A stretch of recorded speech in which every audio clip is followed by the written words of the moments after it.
I came home to find the locks changed, the garage code reset, and a legal notice duct taped to the front door. It was the same house I'd built with my own hands. 3 years of weekends, overtime pay, and backbreaking work to renovate every inch. The same house where I carried my wife, Marissa, over the threshold on our wedding night. Now, it wasn't mine anymore. At least not according to her. Taped above the notice was a yellow post-it that read, in her handwriting, "Don't make this harder than it needs to be. Just go." That's how I found out my wife had won $12 million in the state lottery. Not from her mouth. Not from a celebration. Not even a phone call. I found out because she used the money to pay for a high-end lawyer, a private investigator, and an expedited divorce. All while I was on a work trip in Houston. The woman I shared 11 years of my life with didn't even wait for me to get back before erasing me like I was a bad memory. My name is Adam Weller. I'm 41 years old, and I've worked in heavy equipment sales for most of my adult life. I'm not flashy. I don't drive a sports car or wear watches that cost more than a month's rent. But I am methodical, patient, the kind of man who plays a long game. And I never forget what's mine. Marissa and I had a quiet life. No kids, her decision. She always said she wasn't ready. We had a modest home just outside of Charlotte, North Carolina. I handled the finances. She worked part-time at a boutique and spent most weekends with her family. I thought we were solid. Until that morning. The papers were already filed. The assets already moved.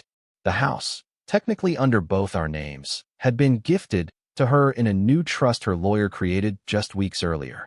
I was outmaneuvered. I called her cell. No answer. I called her mother. She laughed. Literally laughed. Said, "Should have seen it coming, Adam. A man like you. Lucky she stayed as long as she did." Then hung up. Her brother texted me a clown emoji. That's all. For the first time in years, I felt something I hadn't allowed myself to feel. Rage. But I didn't scream. I didn't drive back to the house and bang on the door like a fool. I didn't go on Facebook and air out my dirty laundry like a teenager. Instead, I checked into a motel under a different name, paid in cash, and powered off my phone. And then I started to think. I knew something she didn't. Every game has rules, even the dirty ones. Her family thought I was just the guy who sold tractors and ate leftovers for lunch. But what they didn't know, what they couldn't know, was that my side of the marriage came with a paper trail. A detailed, time-stamped, notarized one. I wasn't angry. I was preparing. Because if Marissa wanted a war, I wasn't going to fight it in the street. I was going to fight it in the shadows, with evidence, with patience, and with the kind of quiet strategy that doesn't just win. It ruins. My motel room smelled like bleach and old secrets. But it was quiet. And I needed quiet. I wasn't some broke, clueless husband who'd been caught off guard. I was raised by a Vietnam vet and a bookkeeper. My dad taught me discipline. My mom taught me to keep records. I learned early that trust is a privilege, not a given. And I never gave mine blindly. I married Marissa in 2012. She was magnetic, charming in public, cold in private. That kind of person who could make strangers adore her in seconds, but left you freezing in your own home. I didn't mind the silence between us at first. I thought we were just introverts. Thought it was normal. But the signs were there. Late-night texts she'd smile at, then tuck her phone away. Secretive phone calls with her sister that always ended when I walked in the room. That vacation to Cancun with the girls that didn't show up in a single photo. When I asked, she said she didn't like how she looked that week. I didn't argue. I observed. Every marriage has fault lines. Most people either ignore them or fall into them. I mapped mine. Over the past 2 years, I'd quietly started protecting myself. I'd made digital copies of our mortgage documents, tax returns, credit card statements, and insurance policies. I stored them in a cloud folder she didn't know about, under an account name she'd never guess. My mother's maiden name plus the year she passed. I even had the house's original purchase agreement and the contract addendums showing who paid for what. Spoiler, it wasn't her. The ring she wore? Bought in full by me. The car she drove? My name on the title. Even the shared checking account was seeded from my commissions. She contributed less than 5% over the course of our marriage. I had the spreadsheets to prove it. She'd been planning this. The lottery win wasn't just luck. It was a trigger. According to public records, she claimed the prize 6 weeks before I got served. Took the lump sum. After taxes, it came to just under $8. $7 million. I only found out because I searched the state lottery commission database by county and saw her name. She hadn't even tried to hide it. She could have told me, could have shared it. We could have started fresh. Instead, she bought a lawyer, bought a new identity, and tried to delete me from the life I helped build. That night, I logged into our home security system. I'd installed it myself, paid for it with my own money, and she'd never changed the login. She was home. So was someone else. A man. He poured wine into 2 glasses, my glasses, and sat at the kitchen island I built with my own hands. He was wearing my old flannel. Her laughter filled the living room. The same laugh I hadn't heard in 2 years. I didn't feel hate. I felt clarity. This wasn't about heartbreak anymore. It was about accounting. By morning, I had a plan forming. It wasn't fully shaped, but the bones were there, and it started with staying silent. Silence unsettles people. They expect rage, confrontation, drama. But when you don't react the way they want, they get nervous. They start filling in the blanks with their own fear. And fear makes people sloppy. I spent the next few days watching. Quietly. Every night, I logged into the cameras. Every night, he was there, the new boyfriend, a guy named Kyle. I found his name by checking the license plate on his truck, which he conveniently parked in my driveway. I ran it through a paid background check service. Kyle worked as a personal trainer at a gym across town. No priors, but not clean either. Couple of evictions. Credit score in the low 500s. 0 assets. Basically, a guy who saw a golden parachute when Marissa hit the jackpot. She'd brought in a parasite, dressed him in my clothes, poured him wine from the cellar I'd built. She even gave him the office I used to work from. I could see my framed military discharge papers boxed up in the corner of the garage. That part hit different. I didn't yell. I didn't call. I just opened a new spreadsheet and labeled it Operation Reclaim. The first tab was financials. I logged everything Marissa had ever contributed, down to the cent. Her portion of utilities, mortgage payments, vacations, repairs. Most of it came from our joint account, which I had funded nearly 90% of for over a decade. She had never disputed it because she never cared. But now, it was the foundation of what I was building. The second tab was proof. Screenshots of our texts over the years where she acknowledged my payments. Emails where she forwarded receipts. Even her social media posts bragging about my handiwork. My husband's building the deck himself. Time-stamped in public. She didn't realize those little online pats on the back were evidence. I did. I filed a motion with the county clerk to obtain lottery claim documents. In this state, lottery winnings are considered marital property if claimed before a divorce is finalized, even if the other spouse doesn't know about it. Timing is everything. Her lawyer filed the divorce after she claimed the money. That was her first mistake. The second? Leaving my name on the property title. She moved it into a trust, sure, but that kind of maneuver takes signatures. And the one on the quitclaim deed? It wasn't mine. I zoomed in. The pen pressure, the angle, the shape of the A in Adam. Close, but off. It looked forged. Sloppy. Rushed. She thought I'd walk away quietly. But I don't walk. I calculate. And she just handed me the first real weapon, fraud. I didn't hire a lawyer from Google. I called Dean Whitaker. Dean and I served together in the reserves. After the Army, I went into machinery. He went into law, estate, fraud, civil. The kind of guy who didn't blink at forged signatures or legal traps disguised as clean break divorces. He once got a widow's stolen inheritance back in under 3 weeks. I sent him everything: the tax documents, the property records, the forged deed, the security footage showing Kyle living in the house, drinking from my glassware. He called back less than an hour later. His voice was steady, surgical. This isn't just divorce, Adam. This is premeditated financial fraud, attempted concealment of marital assets, and, depending on who signed that deed, forgery. I didn't say much. Just listened. Dean outlined a plan. First, we'd file an injunction to freeze the remaining lottery funds. Not all of it was gone. Marissa had spent fast, but not that fast. Dean said most lottery winners either blow the money or try to hide it. Marissa was doing both. Second, we'd challenge the transfer of the house on the basis of forged consent. If a notary had been involved, we'd subpoena them. If not, and it looked like there hadn't been, that opened another door. Finally, we'd introduce Kyle into the mix. He wasn't just a boyfriend. He was now living in the marital home prior to legal separation, driving my truck, wearing my clothes. That mattered. Judges pay attention to optics, especially when there's a financial motive. Dean filed everything within 72 hours. Marissa didn't see it coming. Her attorney, some high-rise type from uptown with an expensive smile, sent Dean a courtesy call suggesting we reconsider our aggressive stance. Dean didn't respond. He filed a response with the court instead, 57 pages of documentation, receipts, digital backups, and a notarized timeline showing how I'd been systematically removed while Marissa cashed in. I watched the hearing from the back row. I wore a plain gray suit. Said nothing. Her lawyer argued it was a simple misunderstanding between adults. Dean showed the judge the forged quitclaim deed side by side with my actual signature from a 2016 mortgage refinance. Then the footage of Kyle entering the house with a key before Marissa filed for divorce. Then the time-stamped lottery claim, 43 days before she served me papers. The judge leaned back, said we'd reconvene in 2 weeks. That night, I logged back into the security cameras. Kyle was gone. Marissa paced the living room on her phone, her voice tight, eyes sharp. She looked rattled. Good. It meant she knew. The silence was over. Now it was my move.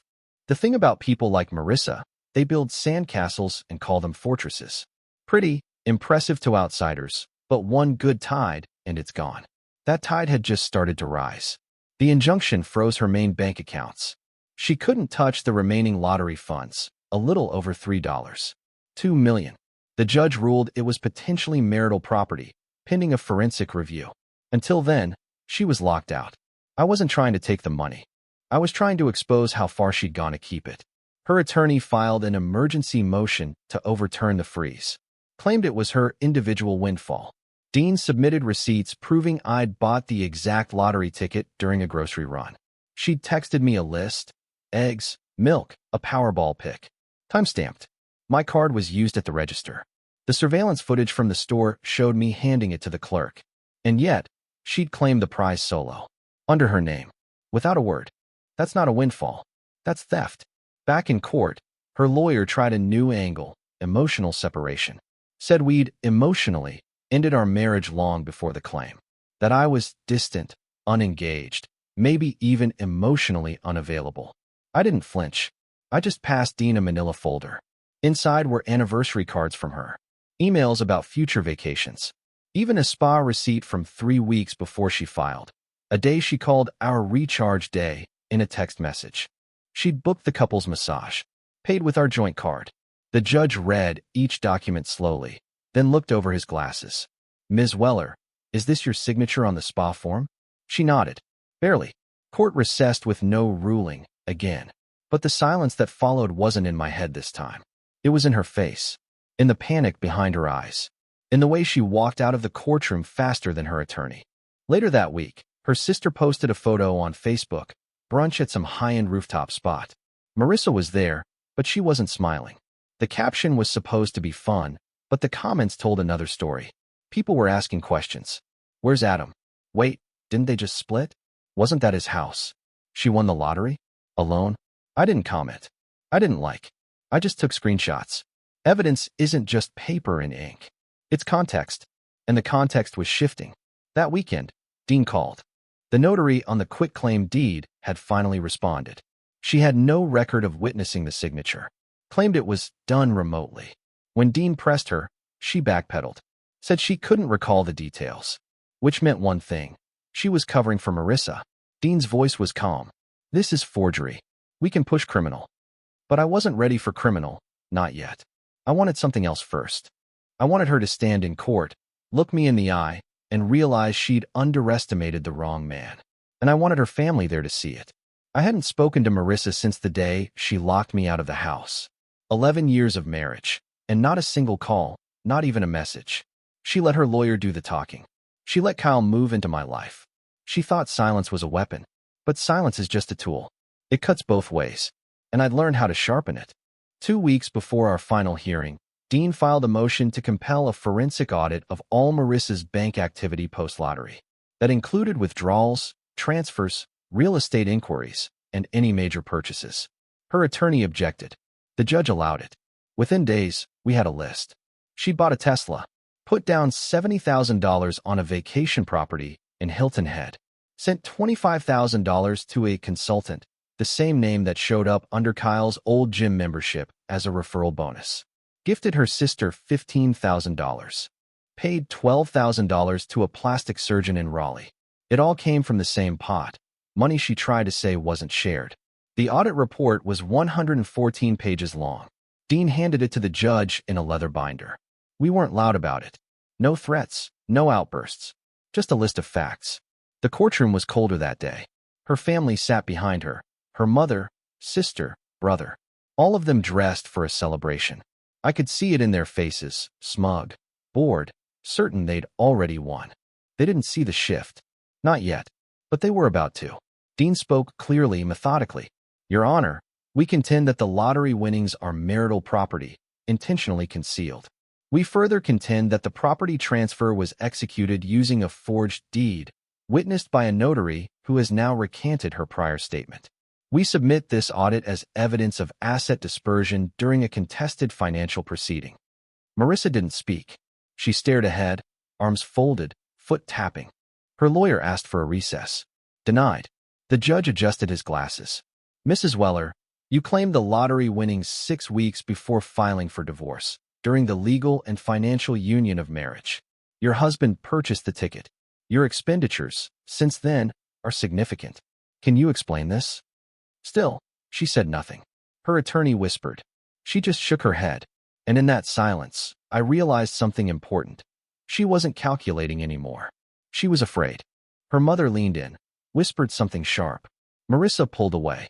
Her sister frowned. The brother, the one who'd sent me that clown emoji, shifted in his seat. That was the first crack in their mask. Because it was finally clear, this wasn't just about a lottery ticket. It was about a woman who thought no one was watching. And a man who never stopped recording. I didn't smile. I didn't gloat. I just sat there, quiet and still, while the weight of the truth did all the work for me. They thought I'd lost everything. They had no idea what I still had left. The ruling came on a Tuesday. No fanfare. Just an email from Dean with the subject line, "Judgment entered. Call me when ready." I didn't call right away. Instead, I opened the attached PDF and read every word. The court had ruled in my favor on all major points. The lottery winnings were declared marital property. The judge called Marissa's behavior deliberately deceptive, noting her active attempts to conceal, misappropriate, and redirect shared assets. The forged deed nullified the property transfer. The house reverted to joint ownership, but I was granted exclusive residency due to marital misconduct and fraudulent activity. That meant Kyle was out. The accounts were to be split equitably, but after restitution and legal fees, I was awarded 72%. Her spending spree had consequences. Every Tesla mile, every vacation deposit, every bottle of wine poured into someone else's glass. They all came with a price tag now. And she was paying. I finally called Dean. He picked up immediately. You got everything you asked for, he said. Even the judge seemed disgusted by her. Said it was one of the clearest cases of intentional concealment he's ever ruled on. I didn't say much. Just thanked him. Asked when I could return to the house. Paperwork clears Friday. You'll have access by noon. By 12:07, I was parked in front of what used to be my home. The driveway was empty. Curtains drawn. No sign of Kyle, no sign of her. There was a realtor lockbox on the door, but it didn't matter. I had the court order in hand. I called the locksmith I'd already scheduled. 30 minutes later, the locks were changed. The code reset. Security system reprogrammed. I walked through the house slowly. She'd stripped it of most things that sparkled, jewelry, electronics, a few paintings she liked. But what she left behind was more valuable. Receipts, old journals, a backup hard drive she must have forgotten existed. In the closet, I found a small wooden box with my initials on it, a gift from our second anniversary. Inside was a note I'd written her years ago, folded neatly. She'd kept it. I didn't touch it. This wasn't nostalgia. It was inventory. I boxed up her remaining clothes and called a courier.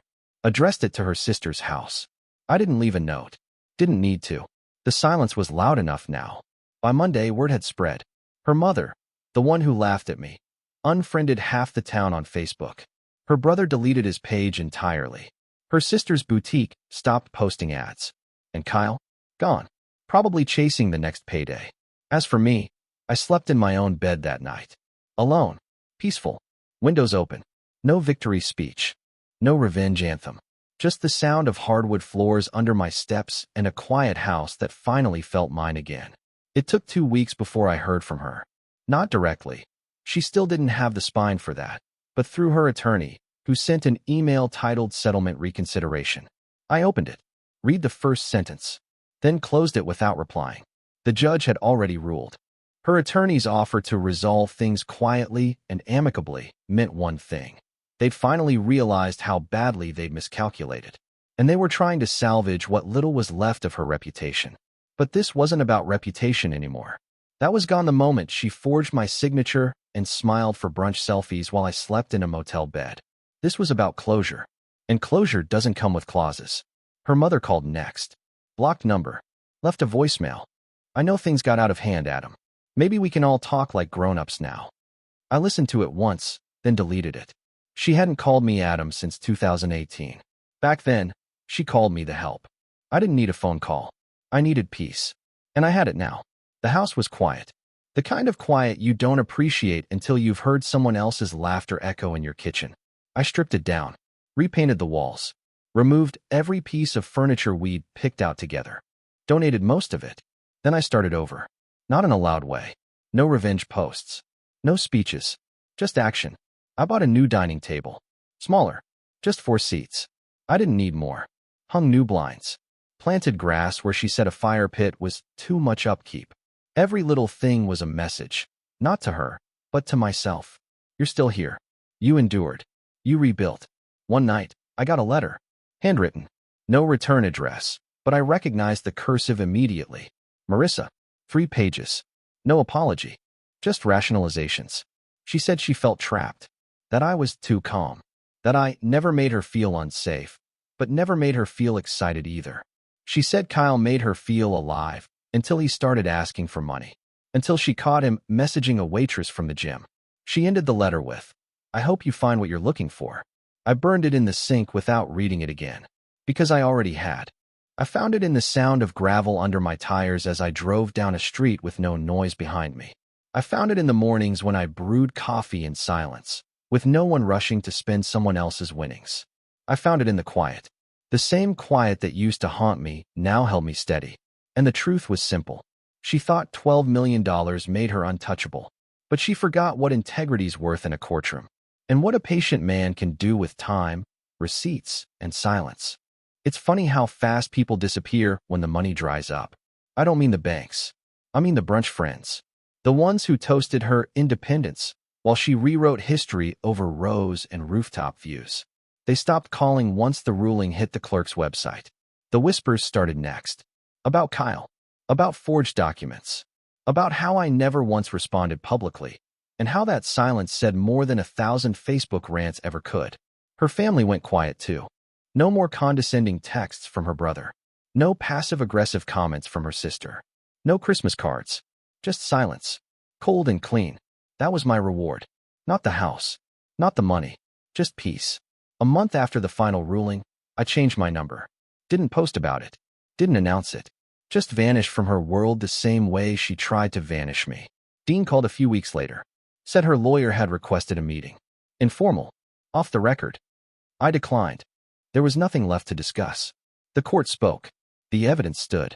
She gambled everything on secrecy, but forgot the kind of man I was. Methodical, patient, exact. Some people fight fire with fire. I use paper. Clean. Legal. Admissible. I didn't want revenge. I wanted confirmation that the version of me she tried to erase still existed. And I got it. The town changed too. People who never said much before now stopped me in the grocery store. Quiet nods. One guy from church, who once told me to loosen up, handed me a business card and said, if you ever want to flip this house, I've got buyers. I told him no thanks. I wasn't moving. I'd earned this ground. The hardwood creaked different under my feet now. Not from age, from history. Every step in that house reminded me what it meant to survive with your dignity intact and rebuild without anyone's permission. I didn't date for a while. Not because I was bitter, because I was full. I had no interest in proving anything. I just wanted to live without performance. I fixed the shed she used to call a waste of space. Started woodwork again. Small orders, cutting boards, table legs, a custom bookshelf for a neighbor's kid. Nothing flashy. One day, I caught myself smiling. Not because something big had happened. Because nothing had. No drama. No lawyers. No threats. Just a normal morning, with coffee, wood shavings, and my name on the deed. That's when I realized the truth. She played the lottery once and lost. I've been playing the long game all my life, and I've never missed a step. Because luck fades. But discipline, that stays. A year after it all unraveled, I got a letter. No return address. Just my name on the envelope, written in that same too-perfect handwriting. Hers. I didn't open it right away. Left it on the kitchen counter while I brewed coffee. Sat down. Watched the steam curl off the cup. Thought about everything that had happened, and how none of it touched me anymore. Then I opened it. Just one page. She'd moved out of state. Sold her car. Her sister stopped speaking to her after some argument I didn't need to know about. Kyle had ghosted her completely. No phone number. No explanation. She said she didn't regret the money, but she regretted who she became when she had it. She ended with one sentence. You never raised your voice. And somehow, that was the loudest thing you ever did. I folded the letter. Burned it. Not out of anger, but because some things don't deserve to be kept, even as evidence. She was right, though. I never raised my voice. Because the moment I do, it means I've lost control. And I never lose control. I didn't need to shout in court. The judge did that for me with his ruling. I didn't need to argue with her family. They embarrassed themselves just by showing up. And I didn't need to destroy her online. Her actions did that better than I ever could. I just had to stay still long enough for the mask to fall. That's what people like her never understand. They mistake stillness for weakness, silence for surrender. They think if you don't react, you're defeated. But some of us, we're just waiting. Not for the moment to strike, but for the truth to expose itself. That's the real win. When the world sees what you already knew, and you didn't have to say a word. I still live in the same house, but it doesn't feel like hers anymore. I replaced the kitchen tiles, ripped out the island where Kyle sat in my flannel, installed a workbench, set up a side business restoring antique furniture. Nothing fancy, no social media campaigns, just referrals and satisfied clients. Some men fight back loud. Some build systems that speak for them. I'm not interested in applause or revenge fantasies. I just wanted what was mine. And I got it. Not by screaming, begging, or chasing, but by being the quiet man no one saw coming.